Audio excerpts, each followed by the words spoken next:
A struggling Matt Farrell hits a three to tie it with 20 seconds to go, but the star of the night, Ball State's Tayler Parsons, he hits a big three-pointer with 1.7 seconds to go. And Tim, tonight, Ball State 80-77 over number 9 Notre Dame, and the better team won. Yeah, Parsons was great, but it was actually Ball State's offensive rebounding and just rebounding in general, a 40-26 advantage over Notre Dame, and they are not normally a quality rebounding team. They're 296 in the country in offensive rebounding percentage.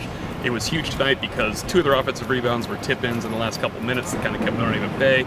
They had another layup at the end, and then Parsons, who had been shut down by Rex Pfluger for almost 6 minutes after they finally switched and put Pfluger on him, drilled a 28-footer from about right there to win the game. And you could see it online from where we were sitting. It was going right in the entire time.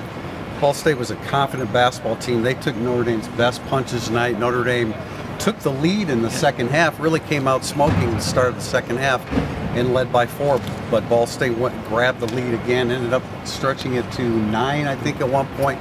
And you talk about the offensive rebounds, 13-4 in favor of Ball State. I mean, Mike Bray talked about that this team has not been the same since it got back from Maui.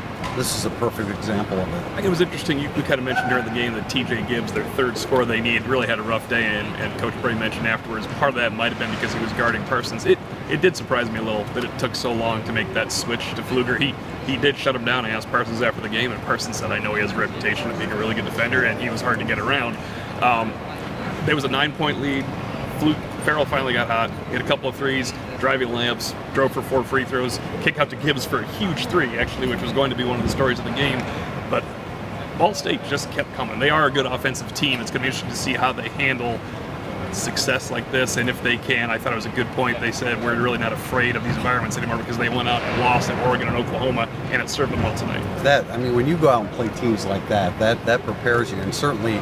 And at Dayton, which is a very tough place to play. It's always a tough place to play, and certainly the Notre Dame crowd is not a difficult crowd to play in front of. Martin Gebben continues to play very well. Bonzie Colson kind of struggled early, but ended up with 26 points. Notre Dame had 4 players in double figures, but it just wasn't enough tonight. Notre Dame shoots 59.3% in the second half, but Ball State shot 53.1%, and they go home with a victory, and they earned it tonight. Yeah, tonight they were the better team. I think Notre Dame found a few things that they can build on with John Mooney playing some quality minutes. They need another scorer. It's not always going to be TJ Gibbs, apparently. It could be often. But they also need Matt Farrell and Bonzie Colson just to be at their best for 40 minutes when they play a quality team. And I know Ball State was 4-4. They are better than that. I don't know if they'll win their league. Coach Bray has a habit of saying that when they play a tight game like this. But they are a team that can score. They hit the free throws, and if they attack the glass like this, they will be contending for a MAC championship. Matt Farrell missed 11 straight three-pointers from the previous game through this one. He ends up hitting 2 big ones, as you said, the one with 20 seconds to go to tie it.